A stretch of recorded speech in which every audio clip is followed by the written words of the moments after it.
자, 지금 일단은요, 그 K 변호사의 공익 제보로 막 출발한 건데 이제 하나 둘씩 나오기 시작하는 그런 것 중에 이게 있어요.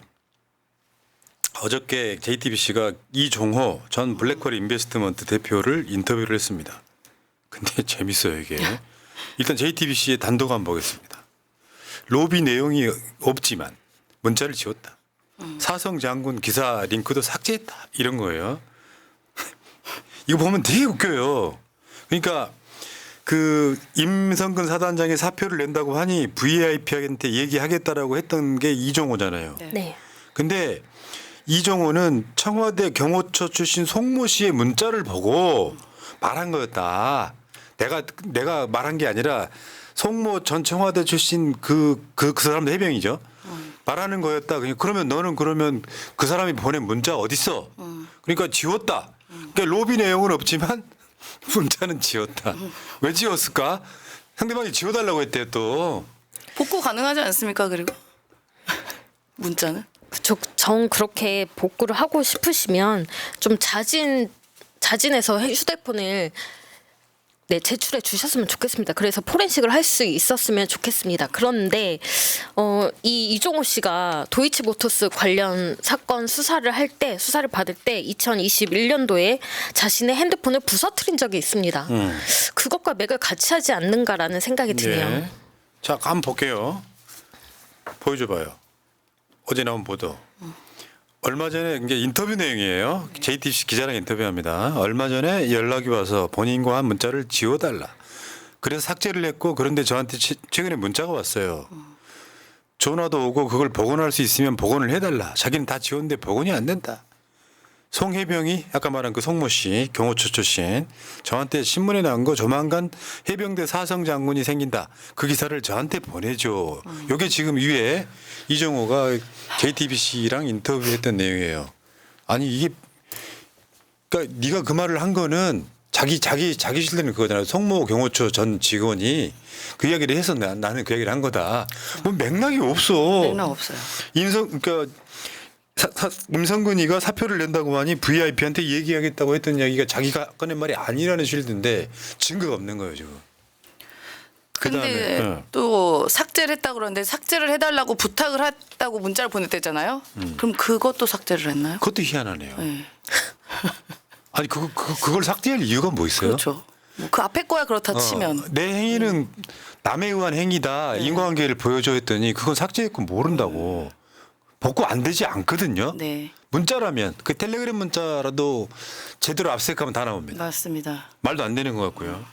자, 그다음에 저 김규현 변호사에 대해서 의심하는 내용도 있어요. 아까 그거 대화록 다시 한번 더 보여주세요.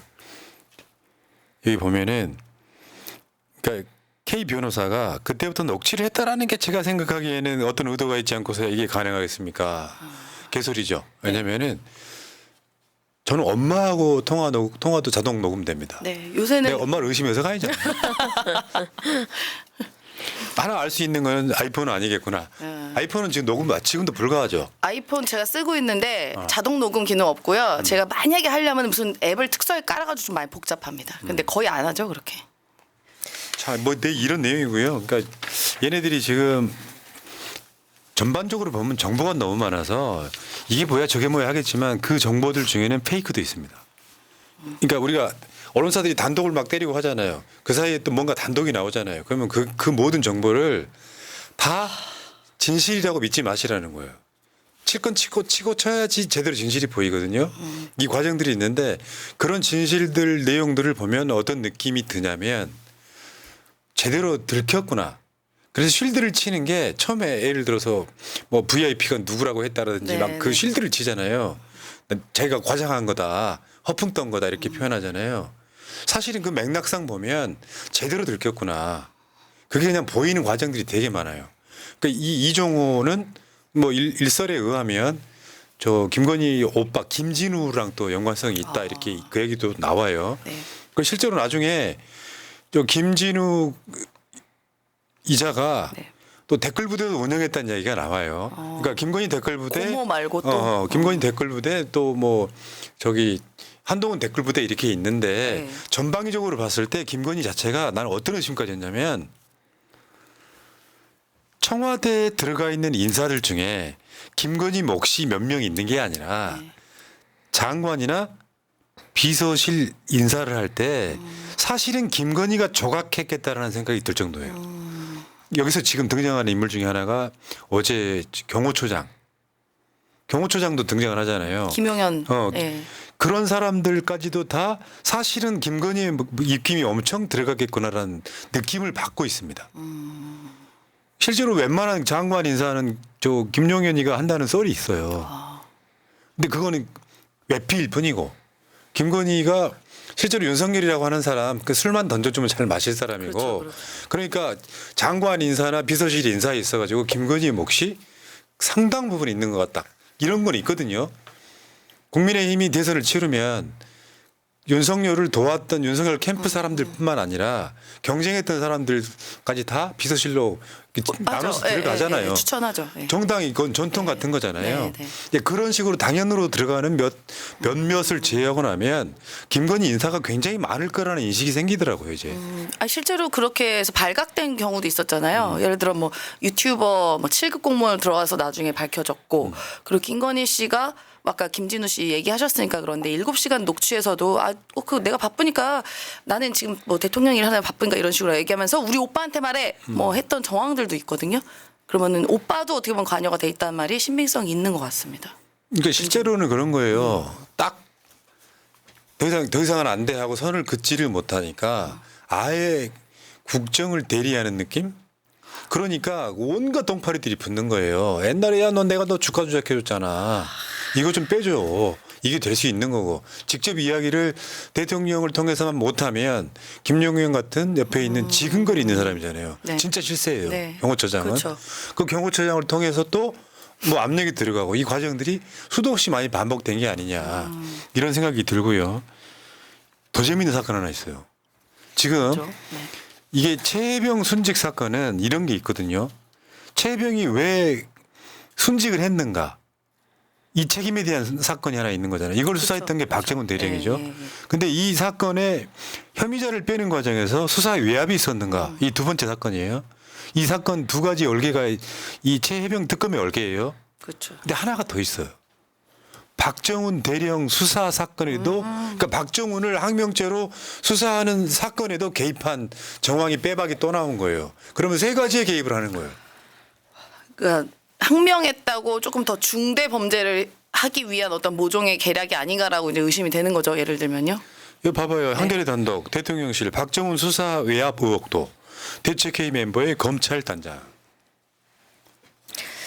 그러니까 임성근을 빼기 위해서 외압을 행사하고 또 임성근을 뺄 수 없다라고 얘기하는 박정훈 대령에게 왜 박정훈은 말을 안 듣냐라고 하면서 거기에 대해서 어떻게든 범죄 혐의를 뒤집어 씌우려고 또 외압을 행사를 한 거죠. 저희 대책회의에 수사하는 검찰 단장뿐만이 아니라 대통령실인 사람까지 들어가서 회의를 같이 했다라는 건데 그러면 대통령실이 저기에 왜 들어가야 됩니까? 내가 이 사람은 어떻게 대책을 세워야 돼라고 얘기를 하려고 저기 들어간 거 아닙니까? 그러니까 윤석열이 그 경로했다는 날이 7월 31일이고 이종섭한테 해외에 나와 있는 이종섭한테 전화했다는 3번 전화했다는 게 8월 2일인데 국방부 청사에서 박정훈 해병대 수사단장 처리 등과 관련한 대책회의를 합니다. 근데 그건 국방부잖아요. 네. 국방부. 대책회의를 하는데 대통령실의 비서 아니 저기 비서관. 비서관이 아니라 국방비서관. 국방비서관. 김동혁 국방부 검찰단 단장 이 사람이 회의의 주요 멤버였다는 거예요. 네. 그러니까 이게 사실 여기에 들어가면 안 되는 거잖아요. 이 사람이 이 사람이 그 대위 때인가 중위 때인가 사법시험 합격한 걸로 되게 유명한 사람이거든요. 근데 이 검찰 단장이 예전에 나왔던 기사 한번 보겠습니다. 6월 6일에 나왔던 거. 최상병 사건 이종섭 보좌관 군 검찰단장 깡통폰 냈다. 왜 증거 있는 이종섭이도 핸드폰을 그러니까 김계환이는 핸드폰을 안 했고요. 네. 핸드폰을 제출해서 거기 통화 내역이 나와버린 거고 경로했다는 이야기를 지가 했다는 거를 이종섭 같은 경우는 깡통폰 냈죠. 그래서 이종섭 같은 경우는 전화 통화 내역으로 밝혀졌죠. 예. 그 군 검찰 단장이 지금 김동혁이에요. 김동혁도 심각한데요. 이게 국가안보위 소속도 비서관도 회의에 또 참석을 해서 여러 논란이 있습니다. 네. 그러니까 두 사람이 같이 같이 있으면 안 되는 안 되니까. 회의인 건데 두 사람이 같이 있는 거죠. 국방비서관 그리고 저 국방부 검찰 단장. 국방비서관은 네. 대통령실 대통령실에서 온 거예요. 네, 실에서 온 얘네들이 거기 참여를 했다는 거죠.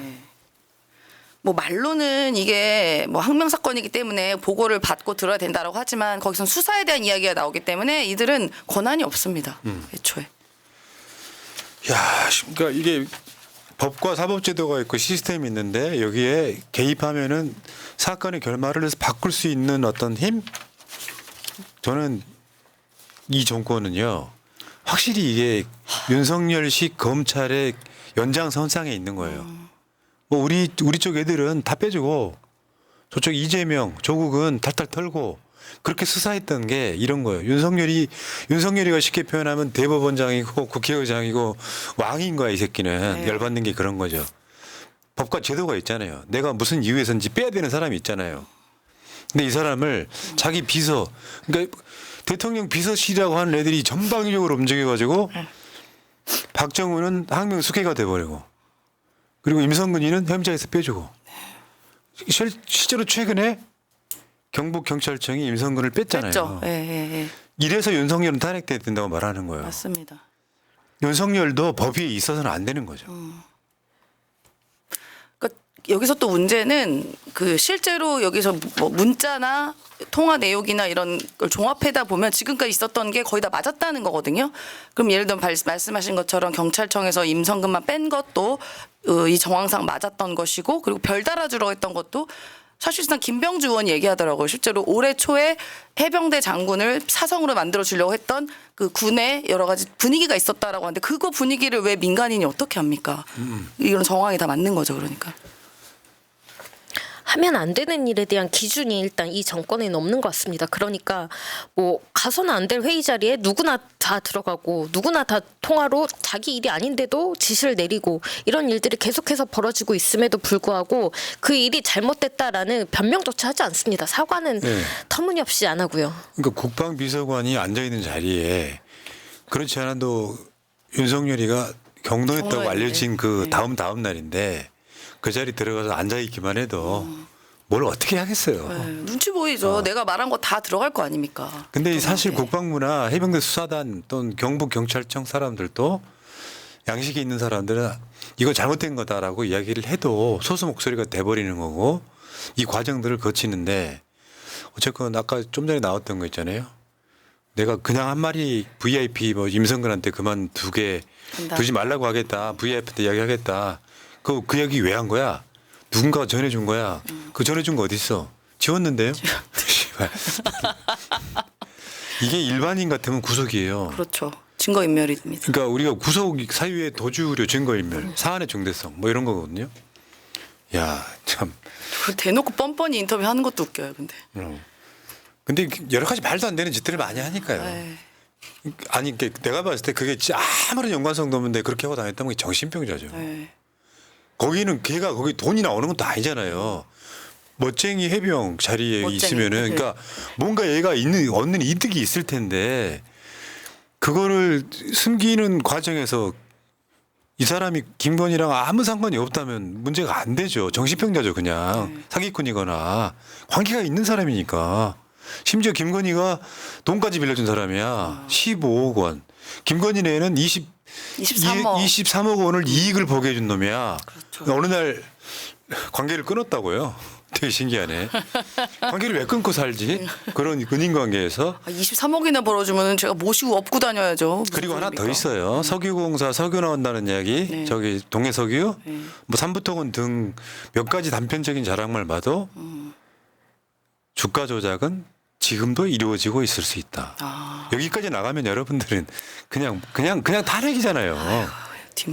뒷목 잡는 일이야. 뒷목 잡는 일. 아 그때 우리 개과천선해가지고 그 이후로 나는 주가 조작 안 했어요? 그럴까요? 뭐가 뭐를 끊지 한번 재미 봤는데 그러겠습니까? 이미 삼부토건이 나왔고 지금 석유 시추 뭐 이것도 나왔고 나왔고. 대략 그런 느낌들이 있지 않습니까? 이런 상황에서 김건희라는 사람이 개과천선해서 그냥 아니 최근에도 명품백 받는 거 보셨잖아요. 네. 원래 그 캐릭터 안 바뀝니다. 바뀌면 죽습니다. 여기까지 하겠습니다. 일관성은 있어.